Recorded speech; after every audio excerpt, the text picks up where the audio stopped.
ത്രിയേക ദൈവത്തിന് മഹത്വമുണ്ടായിരിക്കട്ടെ. പരിശുദ്ധ ദൈവമാതാവ് ജീവനോടെ പ്രത്യക്ഷപ്പെട്ട ഈ ആൾത്താരയിൽ ഇവിടെ വന്ന് സാക്ഷ്യം പറയുവാൻ എന്നെ അനുഗ്രഹിച്ച മാതാവിനും ഈശോയ്ക്കും കോടാനുകോടി നന്ദി ആദ്യമേ പറയുന്നു. എൻ്റെ പേര് ആൻസി ജിജോ. ഞങ്ങൾ മാവേലിക്കരയിൽ നിന്ന് വരുന്നു. ഇതെൻ്റെ ഹസ്ബൻഡ് ജിജോ ജോസഫ്. ഞങ്ങളുടെ രണ്ടാമത്തെ കുഞ്ഞ് എൽന മരിയ. ഞാനിവിടെ ആദ്യമായി ഉടമ്പടി എടുക്കുന്നത് 2025 ഫെബ്രുവരി മാസം 17-ാം തീയതിയാണ്. ഇതിനു മുൻപ് ഞാൻ 2 തവണ കൃപാസനത്തിൽ വന്നെങ്കിലും എനിക്ക് ഉടമ്പടി എടുക്കുവാൻ സാധിച്ചില്ല. അന്ന് ഞാൻ എൻ്റെ ആദ്യത്തെ കുഞ്ഞിനെയും കൊണ്ടാണ് ഇവിടെ വന്നിരുന്നത്. അപ്പോൾ എൻക്വയറി ഓഫീസിൽ അന്വേഷിച്ചപ്പോൾ ഉടമ്പടി ക്ലാസ് ഉണ്ട്, അതിനുശേഷമേ ഉടമ്പടി എടുക്കാൻ സാധിക്കുകയുള്ളൂ എന്ന് എന്നോട് പറഞ്ഞു. അപ്പോൾ കൈക്കുഞ്ഞായതുകൊണ്ട് അത്രയും സമയം കുഞ്ഞിനെയും വെച്ചുകൊണ്ട് ക്ലാസ് അറ്റൻഡ് ചെയ്യുക എനിക്ക് ബുദ്ധിമുട്ടായി തോന്നി. ഞങ്ങൾ തിരിച്ചു പോയിട്ട് വീട്ടിൽ വന്ന് കൃപാസനത്തിൽ തിരിച്ചു വന്ന് ഉടമ്പടി എടുക്കുന്നതിനെ പറ്റി ഉള്ള കാര്യങ്ങളൊന്നും ഞങ്ങൾ വേണ്ടാന്ന് തന്നെ വെച്ചു. അത് മനഃപൂർവ്വം അങ്ങനെ ചെയ്യുക എന്ന് പറയുന്നതാകും ശരി. പിന്നീട് ഞങ്ങളുടെ ജീവിതത്തിൽ ഒട്ടനവധി പല കാര്യങ്ങളെയും കുറിച്ച് തടസ്സങ്ങൾ വന്നപ്പോൾ പിന്നീട് വന്നത് കൃപാസനം തന്നെയാണ്. ഞങ്ങളുടെ അടുത്ത വീട്ടിലെ ആളുകൾ ഞങ്ങളോട് പറഞ്ഞു, കൃപാസനത്തിൽ പോയി ഉടമ്പടി എടുക്കുക, അവർക്ക് കിട്ടിയ അനുഗ്രഹങ്ങളൊക്കെ ഞങ്ങളോട് പറഞ്ഞു. എന്തു തന്നെയായാലും വീണ്ടും കൃപാസനത്തിൽ ഞങ്ങൾ വന്ന് ഞാൻ ഉടമ്പടിക്ക് കയറി. എല്ലാവരെയും പോലെ തന്നെ ആദ്യമായി എൻ്റെ ഭൗതികപരമായ ആവശ്യങ്ങളാണ് ഞാൻ ആ നിയോഗത്തിൽ വെച്ചത്. പക്ഷേ നിയോഗത്തിൽ വെച്ചു ഇവിടെ വന്ന് ഉടമ്പടി എടുത്ത് പ്രാർത്ഥിച്ച് തിരിച്ച് വീട്ടിൽ പോയെങ്കിലും ഉടമ്പടിയിൽ പറഞ്ഞിരുന്ന നിബന്ധനകളൊന്നും ഞാൻ പാലിക്കുവാൻ തയ്യാറായിരുന്നില്ല. അതിലേറ്റവും പ്രധാനപ്പെട്ടത് വിശുദ്ധ കുമ്പസാരമായിരുന്നു.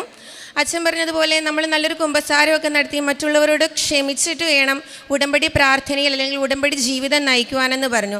പക്ഷെ ഞാനത് മനഃപൂർവ്വമായി തന്നെ മാറ്റിവെച്ചു എന്ന് പറയുന്നതാവും ശരി. പ്രാർത്ഥനയൊക്കെ ചെറിയ രീതിയിൽ തുടങ്ങി, സാക്ഷ്യങ്ങളൊക്കെ ചെറുതായിട്ട് കേട്ടു. പക്ഷേ എൻ്റെ ജീവിതത്തിൽ പ്രത്യേകിച്ച് വലിയ മാറ്റങ്ങളൊന്നും വന്നില്ല. പതിയെ ഞാൻ ഉടമ്പടിയെ സ്നേഹിക്കുവാൻ തുടങ്ങിയെന്ന് പറയുന്നതാവും ശരി. അങ്ങനെ ഇരിക്കുകയാണ് ഞങ്ങളുടെ പള്ളിയിൽ വിശുദ്ധ കുർബാന ബുധനാഴ്ച നടക്കുന്നത് വൈകുന്നേരമാണ്.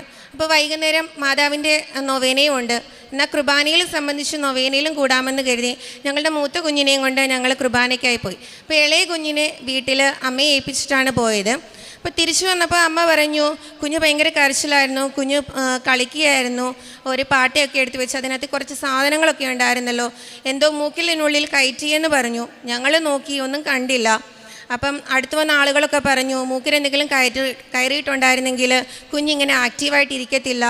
ഞാൻ പറയുന്നാലും ഹോസ്പിറ്റലിൽ പോകാം, വേണ്ട എന്നെല്ലാവരും പറഞ്ഞു. അപ്പം ഞങ്ങളത് അവിടെ വെച്ച് സ്റ്റോപ്പ് ചെയ്തു. വൈകിട്ട് പ്രാർത്ഥിക്കുവാനായിട്ടിരുന്നു.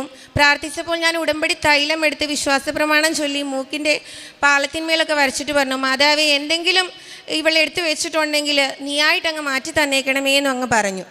പിറ്റേ ദിവസം നോക്കിയപ്പോൾ മിക്സറിനകത്തിൽ നമ്മൾ കാണുന്ന ചെറിയൊരു ഉണ്ട പോലത്തെ സാധനമാണ് ഇറങ്ങി വന്നത്. ഞങ്ങളത് മാത്രമേ ഉള്ളൂ എന്ന് വിശ്വസിച്ചിരുന്നു. പിന്നീട് കുഞ്ഞിൻ്റെ മൂക്കിൽ നിന്ന് ശക്തമായിട്ട് മൂക്കൊലിപ്പൊക്കെ വരാൻ തുടങ്ങി. ഞങ്ങൾ പീഡിയാട്രീഷ്യനെ കൊണ്ടുപോയി കാണിച്ചപ്പം പീഡിയാട്രീഷ്യൻ പറഞ്ഞു, പനിയായിട്ടൊന്നുമില്ല കുഞ്ഞിന്, ചിലപ്പം കാലാവസ്ഥയുടെ ആയിരിക്കാം, അതുകൊണ്ടായിരിക്കാം മൂക്കിൽ നിന്നിങ്ങനെ ശക്തമായി മൂക്കൊലിപ്പൊക്കെ ഉണ്ടാകുന്നത്, നേസൽ ഡ്രോപ്സ് ഒക്കെ ഒഴിച്ചാൽ മതിയെന്ന് പറഞ്ഞു. പക്ഷേ കുഞ്ഞ് എന്ത് സമ്മതിച്ചാലും മൂക്കിൽ പിടിക്കാനോ നേസൽ ഡ്രോപ്പ് ഒഴിക്കാനോ ഒന്നും സമ്മതിക്കുന്നില്ല. പക്ഷേ എങ്കിലും ഉടമ്പടി തൈലം തൂത്തു എന്നും ഞങ്ങൾ പ്രാർത്ഥിക്കുമായിരുന്നു.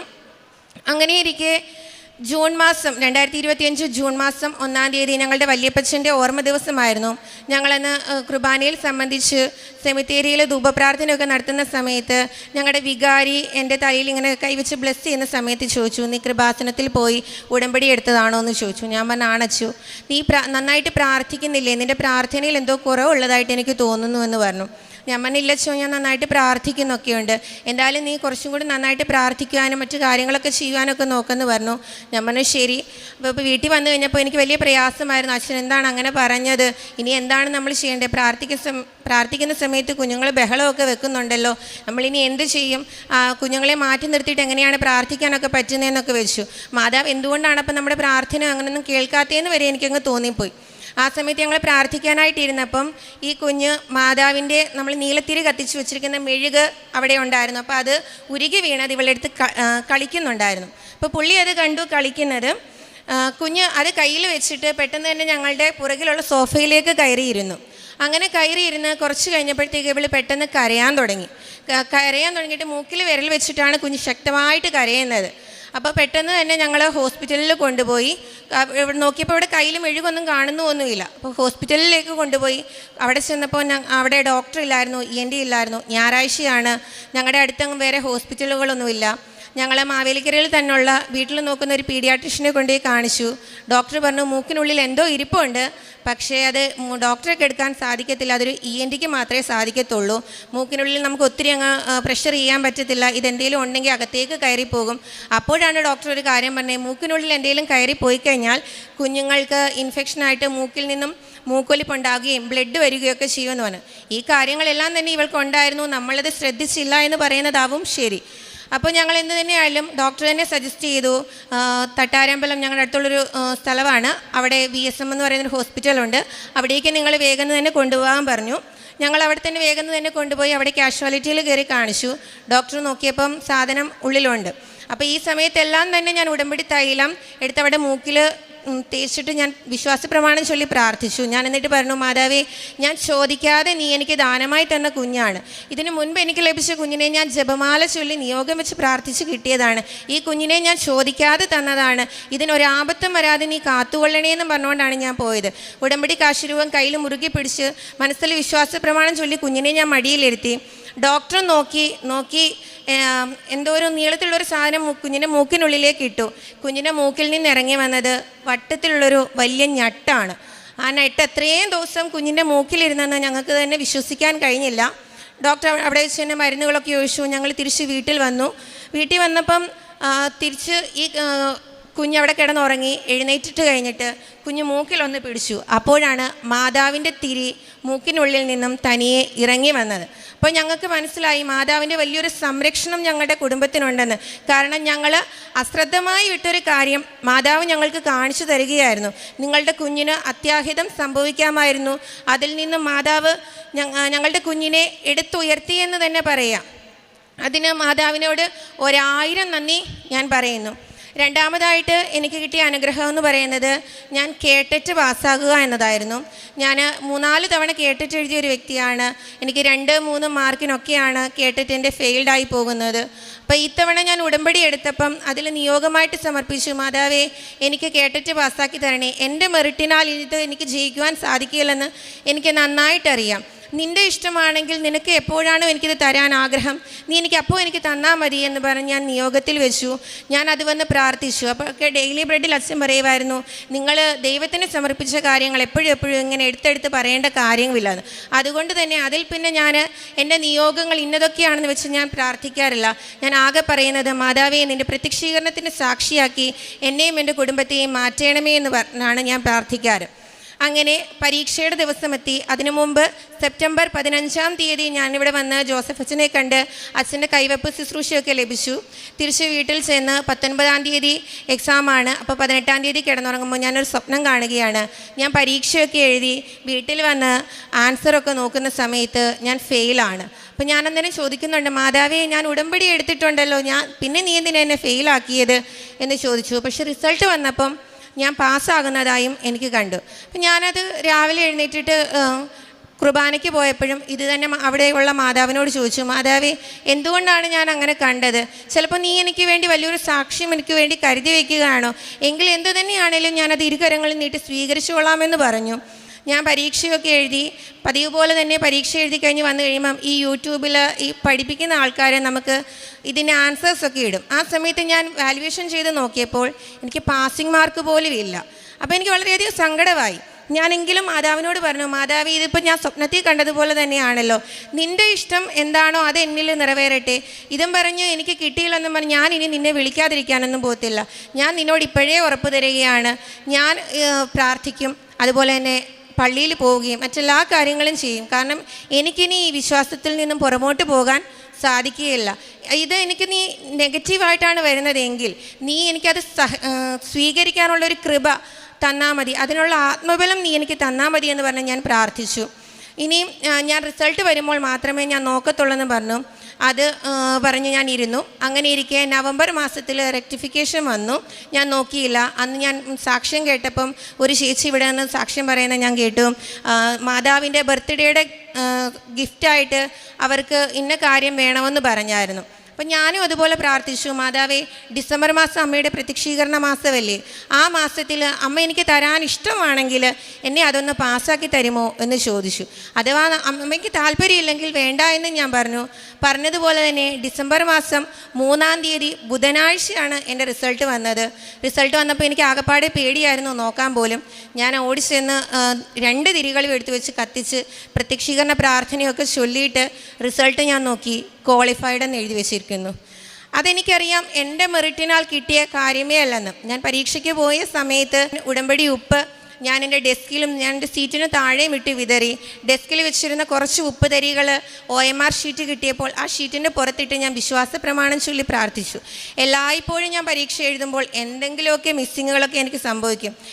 പ്രത്യേകിച്ച് പാർട്ട് 2 എഴുതുന്ന സമയത്ത് ഓപ്ഷൻ സിക്ക് പകരം ഓപ്ഷൻ ഡി കറപ്പിക്കുക, അങ്ങനെയുള്ള ചില പരിപാടികളൊക്കെ എനിക്കുണ്ടായിരുന്നു. എന്നാൽ ഇപ്രാവശ്യം എനിക്കതൊന്നും ചെയ്യേണ്ടി വന്നില്ല. എല്ലാം എന്തോ യാന്ത്രികമായി തന്നെ സംഭവിക്കുന്നതായിട്ട് എനിക്ക് തോന്നി. വളരെ സമാധാനപൂർവ്വമാണ് ഞാൻ പോയി പരീക്ഷയൊക്കെ എഴുതിയിരുന്നത്.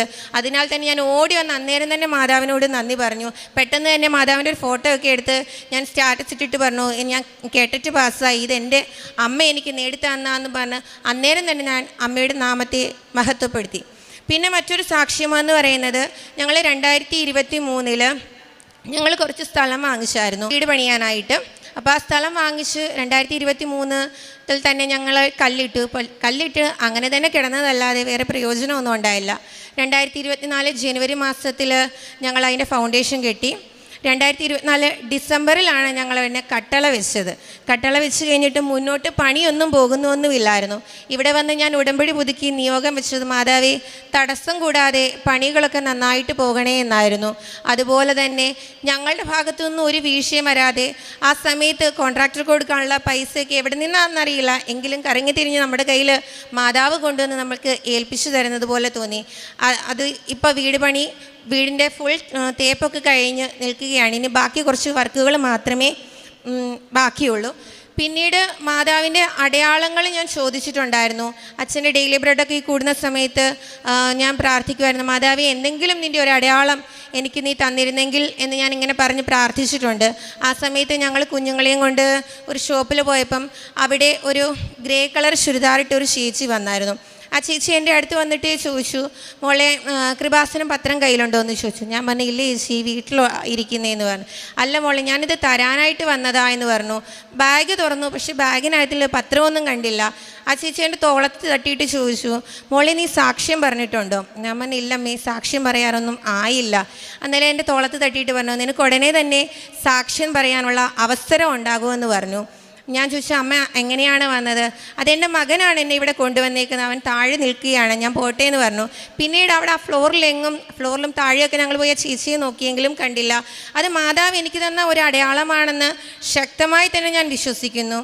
പിന്നെ ഡിസംബർ 7-ാം തീയതി അമ്മയുടെ പ്രത്യക്ഷീകരണ ദിനമായിരുന്നല്ലോ. അന്ന് ഞങ്ങൾക്ക് ഇവിടെ വന്ന് അമ്മയെ ഒന്ന് വണങ്ങണമെന്ന് വലിയ ആഗ്രഹമായിരുന്നു. പക്ഷേ അതിന് സാധിച്ചില്ല. അച്ഛൻ്റെ ഡെയിലി ബ്രെഡൊക്കെ പ്രാർത്ഥനയിൽ പ്രാർത്ഥിച്ചുകൊണ്ടൊക്കെ ഇരുന്ന സമയത്ത് ഞങ്ങൾ നീലത്തിരിയിൽ മാതാവിൻ്റെ വിമല ഹൃദയം അന്ന് തന്നെ ഞങ്ങൾക്ക് കാണുവാൻ സാധിക്കുകയുണ്ടായി. അത് 2ാമത്തെ പ്രാവശ്യമായിരുന്നു ഞങ്ങൾക്ക് അങ്ങനെ തിരിയിൽ ഹൃദയം കാണാൻ സാധിച്ചത്. പിന്നീട് ഉടമ്പടി എടുത്തതിന് ശേഷം എൻ്റെ ജീവിതത്തിൽ വന്ന ആത്മീയമായ മാറ്റമെന്ന് പറയുന്നത്, ഞാൻ വളരെ ദേഷ്യമുള്ള ഒരാളായിരുന്നു. തൊട്ടതിനും പിടിച്ചതിനും ഒക്കെ എനിക്ക് വലിയ ദേഷ്യമായിരുന്നു. ഉടമ്പടി എടുത്ത് 1-2 പുതുക്കലിലൊന്നും എനിക്ക് വ്യത്യാസമൊന്നും വന്നില്ല. പതിയെ ആ ദേഷ്യം എനിക്ക് കൺട്രോൾ ചെയ്യാൻ സാധിച്ചു. പിന്നെ മറ്റുള്ളവരോട് ക്ഷമിക്കാനുള്ളൊരു കഴിവ് അതെനിക്കില്ലായിരുന്നു.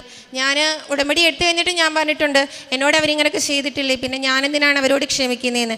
പിന്നീടാണ് എനിക്ക് മനസ്സിലായത്, ഈശോ കുരിശിൽ കിടക്കുന്ന സമയത്ത് ഈശോ പറഞ്ഞിട്ടുണ്ടല്ലോ, ദൈവമേ, ഇവർ ചെയ്യുന്നത് എന്തെന്ന് ഇവരറിയുന്നില്ല, ഇവരോട് ക്ഷമിക്കണമേ. തന്നെ ദ്രോഹിച്ചവരെ പോലും ഈശോ ക്ഷമിക്കുന്നുണ്ടെങ്കിൽ ഒരു സാധാരണക്കാരിയായ നമുക്ക് എന്തുകൊണ്ട് ക്ഷമിച്ചുകൂടാ എന്നുള്ളൊരു തോന്നൽ എൻ്റെ ഉള്ളിലുണ്ടായി. അങ്ങനെ ഞാൻ അവർക്ക് വേണ്ടി പ്രാർത്ഥിക്കുവാനും അവരോട് ക്ഷമിക്കുവാനുള്ള കൃപ ഈശോയോട് ഞാൻ യാചിച്ചുകൊണ്ടേയിരുന്നു. പിന്നീട് ഒരു ഞായറാഴ്ച ക്രിസ്ത്യാനിയായിരുന്നു ഞാൻ. ഞായറാഴ്ച മാത്രം പള്ളിയിൽ പോവുക, പെട്ടെന്ന് കുർബാന കാണുക, തിരിച്ചു വരിക, അങ്ങനെയുള്ള എന്നിൽ നിന്നും ദിവസേന വിശുദ്ധ കുർബാന കാണാനുള്ള ഒരു അനുഗ്രഹം എനിക്ക് ഉണ്ടായി. അത് ഞാൻ നിയോഗത്തിൽ എഴുതിയതാണ്, എനിക്ക് എല്ലാ ദിവസവും വിശുദ്ധ കുർബാന കാണണം, അതിനൊരു തടസ്സവും ഉണ്ടാകരുത് എന്ന്. കാരണം എനിക്ക് കൂടുതൽ നിന്നെ സ്നേഹിക്കണം. കാരണം ഇപ്പോൾ എന്താണെന്നറിയത്തില്ല, ഞാൻ വിശുദ്ധ കുർബാന കാണുന്ന സമയത്ത് എനിക്ക് ഭയങ്കര സങ്കടം വരും. അതുപോലെ കുരിശിൻ്റെ വഴിയൊക്കെ ഞങ്ങളുടെ പള്ളിയിൽ നടന്ന സമയത്ത് എനിക്കറിയില്ല, ആ ജപമാല ചൊല്ലിക്കൊണ്ട് നമ്മൾ ആ പോകുന്ന സമയങ്ങളിലെല്ലാം എൻ്റെ കണ്ണിൽ നിന്ന് കണ്ണീരിങ്ങനെ ഒഴുകിക്കൊണ്ടിരിക്കുകയായിരുന്നു. അതെനിക്ക് മനസ്സിലായി, ഞാൻ ഈശോയോട് കൂടുതൽ അടുക്കുന്നത് കൊണ്ട് എന്നിൽ വന്ന മാറ്റമാണ് എന്ന് മനസ്സിലായി. പിന്നീട് ഞാൻ ഓരോ സാക്ഷ്യങ്ങൾ കേൾക്കുമ്പോഴും ഞാൻ എന്നെ തന്നെ സ്വയമേ പരിശോധിക്കാറുണ്ട്. എന്നിൽ എന്തെങ്കിലും കുറവുകളുണ്ടോ, ആ കുറവുകൾ ഞാൻ നികത്തേണ്ടതായിട്ടുണ്ടോ. അങ്ങനെ ഞാൻ സാക്ഷ്യങ്ങൾ കേട്ടുകൊണ്ടിരുന്നപ്പോഴാണ് ഈ അൾത്താരയിൽ ഒരു ചേച്ചി വന്നിരുന്ന സാക്ഷ്യം പറഞ്ഞു. അവരുടെ ചേട്ടത്തിയുടെ ഭർത്താവിനോട് അവർ 1.5 വർഷമായി മിണ്ടിയിട്ട് അതുകൊണ്ടാണ് അവർക്ക് അനുഗ്രഹങ്ങൾ ലഭിക്കാൻ എന്തോ തടസ്സമുള്ളതുപോലെ എന്ന് പറഞ്ഞു. അപ്പോഴാണ് ഞാനും ആലോചിച്ചത്, ശരിയാണ്, ഞാൻ എൻ്റെ പപ്പായുടെ പെങ്ങളോട് മിണ്ടിയിട്ട് ഏകദേശം 2 വർഷത്തോളമായി. പേഴ്സണലായിട്ട് പല കാര്യങ്ങളും ഉണ്ടായിരിക്കാം, പക്ഷെ ഞാനത് ചെയ്തത് തെറ്റാണെന്ന് എനിക്ക് മനസ്സിലായി. ഞാൻ ഉടനെ തന്നെ അവരെ വിളിച്ച് സംസാരിച്ചു. അപ്പോൾ അന്ന് തന്നെയാണ് എനിക്ക് അതിൻ്റെ പിറ്റേ ദിവസമാണ് എനിക്ക് മാതാവിൻ്റെ ഹൃദയം കാണുവാനും ഇടയായത്. അത് മാതാവ് എന്നിൽ ചെയ്ത ഒരു വലിയൊരു കാര്യമായിട്ട് ഞാൻ വിശ്വസിക്കുന്നു. കാരണം എനിക്ക് മറ്റുള്ളവർക്ക് വേണ്ടി പ്രാർത്ഥിക്കാനോ അല്ലെങ്കിൽ അവരുടെ നിയോഗങ്ങളെക്കുറിച്ച് മനസ്സറിഞ്ഞ് ചെയ്യുവാനോ ഉള്ളൊരു കൃപയൊന്നും എനിക്കില്ലായിരുന്നു. അതെല്ലാം തന്നത് എൻ്റെ ഈശോയും മാതാവുമാണെന്ന് ഞാൻ വിശ്വസിക്കുന്നു. ഞങ്ങളുടെ കാരുണ്യ പ്രവൃത്തികളെന്ന് പറഞ്ഞു കഴിഞ്ഞാൽ ഞങ്ങൾ പൊതിച്ചോറ് വാങ്ങി എല്ലാവർക്കും കൊടുക്കുമായിരുന്നു. പിന്നീട് ഞങ്ങൾ ഹോസ്പിറ്റലുകളിൽ രാവിലത്തെ ഭക്ഷണം കൊണ്ടുവന്ന് കൊടുത്തു. പക്ഷേ അവിടുന്ന് അവർ പറഞ്ഞു, അങ്ങനെ പുറത്തു നിന്നുള്ള ഫുഡ് അവർക്ക് അലൗഡ് അല്ല, അവിടെ വേറെ ആൾക്കാർ സന്നദ്ധ സംഘടനകൾ കൊണ്ടുവരുന്നത് കൊണ്ട് നിങ്ങളങ്ങനെ ഫുഡ് കൊണ്ടുവരണ്ട എന്ന് പറഞ്ഞതുകൊണ്ടാണ് നമ്മളത് നിർത്തിയത്. പിന്നീട് ഞങ്ങളുടെ അടുത്തുള്ള ഓൾഡ് ഏജ് ഹോമിൽ ഞങ്ങൾ സാധനങ്ങൾ വാങ്ങിച്ചു കൊടുക്കുകയും അവരോട് പോയി കുറച്ച് നേരം ഒന്ന് സംസാരിക്കാനും ഒക്കെ ഞങ്ങൾ തയ്യാറായി. ഇത്രയും കാര്യങ്ങളാണ് ഞങ്ങൾ കാരുണ്യ പ്രവർത്തികളായിട്ട് ചെയ്തത്. പ്രേക്ഷിത പ്രവർത്തനം എന്ന് പറയുന്നത് ഇവിടുന്ന് കിട്ടുന്ന പത്രം വീട്ടിൽ കൊണ്ടുവന്നിട്ട് അത് നന്നായി ആദ്യം വായിക്കും. ജോസഫ് അച്ഛൻ പറഞ്ഞിട്ടുണ്ട്, നിങ്ങൾ ചുമ്മാ പത്രം കൊടുക്കരുത്, അതിലെന്താണ് എഴുതിയിരിക്കുന്നതെന്നുള്ളത് നിങ്ങൾ വായിക്കേണ്ടതാണ്. അപ്പം ഞാനത് നന്നായിട്ട് എടുത്തു വെച്ച് ഞാൻ വായിക്കും. വായിച്ചതിന് ശേഷം അത് കൊടുക്കാനുള്ള പത്രങ്ങളിലെല്ലാം തൈലം തൂത്ത് ഉപ്പിട്ട് വിതറി പ്രാർത്ഥിച്ച് ഒരു നിമിഷവും ഒരു കൊന്ത അവർക്ക് വേണ്ടിയിട്ട് ചൊല്ലും. എന്നിട്ട് പറയും, മാതാവ് ഇത് അർഹതപ്പെട്ടവരുടെ കൈകളിൽ മാത്രമേ എത്താവുള്ളൂ, അനർഹരുടെ കൈകളിലൊന്നും എത്താൻ ഇടയാക്കരുത്. പിന്നെ പറയും, മാതാവി നിന്നെ തള്ളിപ്പറയുന്നവരുടെ കൈകളിലൊന്നും ഇതെത്തരുത്, കാരണം അത് ചിലപ്പോൾ എനിക്ക് താങ്ങാനുള്ള ശേഷി എനിക്ക് കാണത്തില്ലെന്ന് അത് പറഞ്ഞിട്ടാണ് ഞങ്ങൾ കുടുംബത്തോടു കൂടിയാണ് പത്രം കൊണ്ട് കൊടുക്കാൻ പോകുന്നത്. ഞങ്ങൾ ഈ കുഞ്ഞിനെയും എൻ്റെ മൂത്ത കുഞ്ഞിനെയും എടുത്തുകൊണ്ട് ഞങ്ങൾ എല്ലാവരും കൂടി ഒന്നിച്ചാണ് കൊണ്ടുവന്നത്. ഞങ്ങൾ ബസ് സ്റ്റാൻഡ്, റെയിൽവേ സ്റ്റേഷൻ, കുറേ ദൂരമുള്ള വീടുകൾ, അടുത്ത് അങ്ങനെ കുറേ ഇടത്തൊക്കെയാണ് ഞങ്ങൾ പത്രം കൊണ്ടുപോയി കൊടുക്കുന്നത്. ഇത്രയും കാര്യങ്ങളാണ് ഞങ്ങൾ പ്രേക്ഷിത പ്രവർത്തനമായിട്ട് ചെയ്യുന്നത്. ഈ ചെറുതും വലുതുമായ ഒരുപാട് അനുഗ്രഹങ്ങൾ അമ്മ മാതാവ് ഈശോയിലൂടെ ഞങ്ങൾക്ക് തന്നിട്ടുണ്ട്. എല്ലാം പറയുവാനുള്ള സമയമില്ലാത്തത് കൊണ്ടാണ് പറയാത്തത്. ഇത്രയേറെ അനുഗ്രഹങ്ങൾ തന്ന അമ്മയ്ക്കും ഈശോയ്ക്കും കൊടാനുകോടി നന്ദി. ഇനിയും വരും ജീവിതത്തിലും ഈ ഉടമ്പടിയിൽ ജീവിക്കാനാണ് ഞങ്ങൾക്കിഷ്ടം. നിത്യതയിൽ മാതാവിൻ്റെ കരം പിടിച്ച് ഈശോയിലേക്ക് എത്താനാണ് ഞങ്ങൾ ആഗ്രഹിക്കുന്നത്. അമ്മയ്ക്കും തിരുക്കുമാരനും കൊടാനുകോടി നന്ദി. പുറപ്പാട് 33, 13, 14 തിരുവചനങ്ങൾ. അങ്ങ് എന്നിൽ സംപ്രീതനാണെങ്കിൽ അങ്ങയുടെ വഴികൾ എനിക്ക് കാണിച്ചു തരിക. അങ്ങനെ ഞാൻ അങ്ങയെ അറിയുകയും പ്രീതിപ്പെടുത്തുകയും ചെയ്യട്ടെ. കർത്താവ് പറഞ്ഞു, ഞാൻ തന്നെ നിന്നോട് കൂടെ വരികയും നിനക്ക് ആശ്വാസം നൽകുകയും ചെയ്യും. ആൻസി ജിജോ എന്ന ഈ സഹോദരി ഉടമ്പടി ജീവിതത്തിൽ ലഭിച്ച 3 പ്രധാന ദൈവാനുഗ്രഹങ്ങളെ അമ്മയുടെ തിരുനടയിൽ സന്തോഷത്തോടെ സാക്ഷ്യപ്പെടുത്തി. ആദ്യത്തത് കുഞ്ഞിൻ്റെ മൂക്കിൽ പോയ ഭക്ഷണ പദാർത്ഥങ്ങൾ, ഇരുമ്പ് നെട്ട് എന്നിവ ദിവസങ്ങൾക്ക് ശേഷം അത്ഭുതകരമായിട്ട് അത് പുറത്ത് പോകുന്നതിനുള്ള അമ്മ മാതാവ് സംരക്ഷണമൊരുക്കിയതും തക്ക സമയത്ത് ഡോക്ടറെ കാണിച്ചു കൊടുത്തതും അതങ്ങനെ ഒന്ന് ഉള്ളിലുള്ളതുപോലും അറിവില്ലായിരുന്നു. അത് അമ്മ മാതാവ് അത് കൂടുതൽ അപകടമൊന്നും വരുത്താതെ ആ കുഞ്ഞിന് ആരോഗ്യം നൽകിക്കൊണ്ട് അത് പുറത്തു വരുവാനുള്ള വഴികൾ ഒരുക്കിയതിനെയാണ് കുടുംബം സന്തോഷത്തോടെ നന്ദിയോടെ സാക്ഷ്യപ്പെടുത്തിയത്. രണ്ടാമത്തത് കേറ്റഡ് പരീക്ഷ വിജയിച്ച വിഷയമാണ്. അതിലും ഏറെ പഠനത്തിൽ ക്ലേശം അനുഭവിച്ച് മുന്നോട്ട് പോയ മകളെ അമ്മ മാതാവ് കൈപിടിച്ച് നടത്തുകയും നന്നായി പരീക്ഷ എഴുതി അമ്മയുടെ സംരക്ഷണയിലും അമ്മയുടെ നേർച്ചവസ്തുക്കൾ ഉപയോഗിച്ചും അതെഴുതി വിജയിക്കുവാൻ മകളെ സഹായിച്ചതിനെ സാക്ഷ്യപ്പെടുത്തി. പലതവണ വീട് പണി മുടങ്ങിപ്പോയത് അത് പൂർത്തീകരിക്കുവാൻ വേണ്ടിയുള്ള പരിശ്രമത്തിൽ അമ്മ മാതാവിൻ്റെ നേർച്ചവസ്തുക്കൾ ഉപയോഗിച്ച് പ്രാർത്ഥിച്ചതിലൂടെ അതിൻ്റെ പൂർത്തീകരണത്തിലേക്ക് ആ ഭവന നിർമ്മാണം കൊണ്ടുവരുവാൻ സഹായിച്ചതിനെയും സന്തോഷത്തോടുകൂടി മകൾ സാക്ഷ്യപ്പെടുത്തി. പ്രത്യേകിച്ച് ആത്മീയ ജീവിതത്തിൽ വന്ന മാറ്റങ്ങൾ, അതുപോലെ വചനവായനയോടുള്ള സ്നേഹം, അനുതാപം എന്ന കുദാശ, അതെത്ര കണ്ട് വിശുദ്ധിയിലും വിശ്വസ്തയോടുകൂടിയും അതിനെ സമീപിക്കുവാനായി ലഭിച്ച സാഹചര്യങ്ങൾ, അതിനെയൊക്കെ മകൾ വാക്കുകളിലൂടെ സാക്ഷ്യപ്പെടുത്തി. തുടങ്ങിയപ്പോൾ മകൾ പറഞ്ഞത് ആ കുമ്പസാരമെന്ന കുദാശ അത് സ്വീകരിക്കാതെ ഉടമ്പടി ജീവിതം തുടങ്ങി എന്നതിനെക്കുറിച്ചാണ്. എപ്പോഴും ഉടമ്പടി ആരംഭിക്കുമ്പോൾ നമ്മോട് പറയും, ഉടമ്പടി പുതുക്കുക, ഉടമ്പടി ആദ്യമായി എടുക്കുക, അച്ഛൻ്റെ കൈവെപ്പ് ശുശ്രൂഷയ്ക്ക് വേണ്ടി വരിക, സാക്ഷ്യം പറയുവാനായി എത്തുക. ഈ അവസരങ്ങളിലൊക്കെയും നിർബന്ധമായും ആ വ്യക്തികൾ കുമ്പസാരിച്ച് പ്രസാദപരത്തിലായിരിക്കണം എന്ന് നമ്മൾ പറയാറുണ്ട്. കാരണം നമ്മൾ ആഗ്രഹിക്കുന്നൊരു കാര്യം, എഴുതുന്നൊരു നിയോഗം ദൈവപര പ്രസാദത്തിലാണ് നാം അത് ചെയ്യുന്നതെങ്കിൽ നമുക്കത് ആ നിമിഷങ്ങളിൽ തന്നെ അനുഗ്രഹത്തിനുള്ള വഴികൾ അമ്മ മാതാവ് നമുക്ക് ഒരുക്കി തരും. അതുകൊണ്ടാണ് ഉടമ്പടി എടുക്കുന്നതിന് മുമ്പ് കഴിയുന്നത് നമ്മുടെ കുമ്പസാരിച്ചൊരുങ്ങി നമ്മുടെ ജീവിതം ഒന്ന് കറക്റ്റ് ചെയ്യണം. ഉടമ്പടി ഒരു പുതിയ ജീവിതത്തിലേക്കുള്ള പ്രവേശനമാണ്. അത് നമ്മുടെ ജഡികാസക്തികളുടെ ജീവിതത്തിൽ നിന്നും പൂർണ്ണമായി പിന്മാറുന്നു എന്ന ദൈവസന്നിധിയിൽ നമ്മൾ ഏറ്റുപറയുകയാണ്. നമ്മുടെ അകവും പുറവും ഒരുപോലെ കാണുന്നവൻ്റെ മുമ്പിൽ നമ്മുടെ ആത്മാവിനെ പൂർണ്ണമായി സമർപ്പിക്കുവാനുള്ള സന്നദ്ധതയിലാണ് ഉടമ്പടി ജീവിതത്തിലേക്ക് നമ്മൾ പ്രവേശിക്കുന്നത്. അവിടെ ഏറ്റവും വലിയ പ്രാധാന്യം അനുരഞ്ജന കുദാശയ്ക്കുണ്ട്. ആരോടെങ്കിലും ക്ഷമിക്കുവാനുണ്ടെങ്കിൽ, ആരെയെങ്കിലും നാം വേദനിപ്പിച്ചിട്ടുണ്ടെങ്കിൽ, അനർഹമായത് എന്തെങ്കിലും ശേഖരിച്ചിട്ടുണ്ടെങ്കിൽ അതൊക്കെ ഒന്ന് പരിശോധിച്ച് നമ്മുടെ ജീവിതത്തെയും അതിൻ്റെ പെരുമാറ്റ രീതികളെയും പരിശോധിച്ച് ദൈവസന്നിധിയിൽ കറകൾ മുഴുവനും കഴുകി കാർക്കശ്യമുള്ളത് മുഴുവനും ദൈവസന്നിധിയിൽ മാപ്പിരുന്നുകൊണ്ട് എല്ലാവരോടും രമ്യതപ്പെട്ട് എൻ്റെ ആത്മാവിന് ദൈവത്തിന് സ്പർശിക്കുവാൻ പറ്റും വിധം, ദൈവത്തിന് വസിക്കുവാൻ പറ്റും വിധം ഒരുക്കിക്കൊണ്ട് ഉടമ്പടിയിലേക്ക് പ്രവേശിക്കുമ്പോൾ നമുക്കത് വേഗത്തിൽ അനുഗ്രഹം പ്രാപിക്കുന്നതിന് കാരണമാകും. മകൾ പറയുന്നുണ്ട്, ഞാൻ ആ ഉടമ്പടി എടുത്ത് പോയെങ്കിലും കുമ്പസാരിക്കാതെയാണ് തുടങ്ങിയത്. എന്നാൽ ആ സാക്ഷ്യം പറഞ്ഞു തീരുമ്പോൾ മകൾ പറയുന്നുണ്ട്, ഞാനൊരു സാക്ഷ്യം കേട്ടപ്പോൾ അവിടെ 1.5 വർഷത്തിലേറെ രമ്യതപ്പെടാതിരുന്നൊരു വിഷയം ഞാൻ ശ്രദ്ധിച്ചു. അത് പെട്ടെന്ന് എന്നെ സ്വാധീനിക്കുകയും എനിക്ക് അതുപോലെ 2 വർഷത്തോളമായി എൻ്റെ ജീവിതത്തിൽ നിലനിന്നിരുന്ന ഒരു പിണക്കം അത് മാറ്റുന്നതിന് പെട്ടെന്ന് തീരുമാനമെടുത്ത് രമ്യതപ്പെടുവാൻ എൻ്റെ അമ്മ മാതാവ് സഹായിച്ചുവെന്ന്. അനുരഞ്ജന കുദാശ ഒത്തിരി കെട്ടുകൾ നമുക്ക് അഴിച്ചു തരും, ഒത്തിരി തടസ്സങ്ങൾ നമുക്ക് മാറ്റിത്തരും, ഒത്തിരി രോഗങ്ങൾക്ക് നമുക്ക് സൗഖ്യം തരും.